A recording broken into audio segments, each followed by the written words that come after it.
This is Southwestern Christian Fellowship, and we know that this last year has been very difficult because of the pandemic. We wanted to ask some of our members, how has the COVID pandemic affected your life?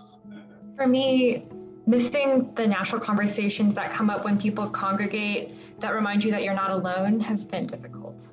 My parents, who are over 65 years old, live a couple hundred miles away from me. So when they get sick or they have any sort of health problems, it's hard to find safe ways to travel to them and also help take care of them.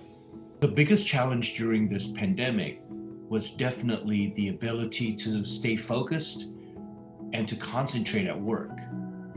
There were even times where I had trouble making decisions. I have some close friends and family members who've been seriously struggling with depression and loneliness and everything that goes with that. And while I've been talking with them, I feel powerless to be able to actually do anything because we're so far away. As a student, it's been challenging for me to stay accountable and disciplined due to the isolation. As a doctor, it's been tough to hear my patients talk about their struggles with fear, isolation, and grief. So friends, what are some ways that you've stayed mentally well during the pandemic? One thing that's helped me a lot is not being afraid to call a good friend and ask for prayer.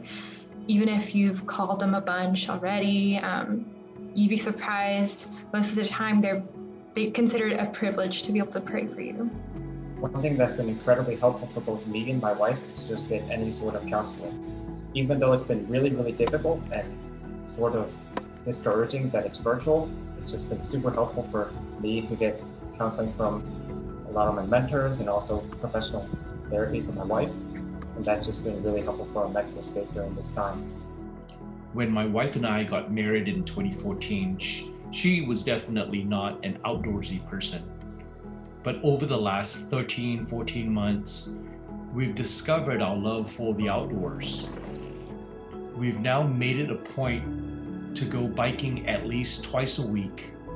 And sometimes we actually even travel out of state to go biking in some of the most beautiful parks. I've been working on some hobbies. I've been cooking a lot in the kitchen. Sometimes I even get to share my meals with people. I've also been working on jigsaw puzzles recently. This is an old hobby of mine that I've actually resurrected. Staying healthy by working out, staying fit, and staying in touch with friends. That's been super encouraging. And it's been helpful for me to stay with reading the Bible, praying, and being involved with my virtual church community to remind me that there is hope in life beyond the difficulties of this pandemic.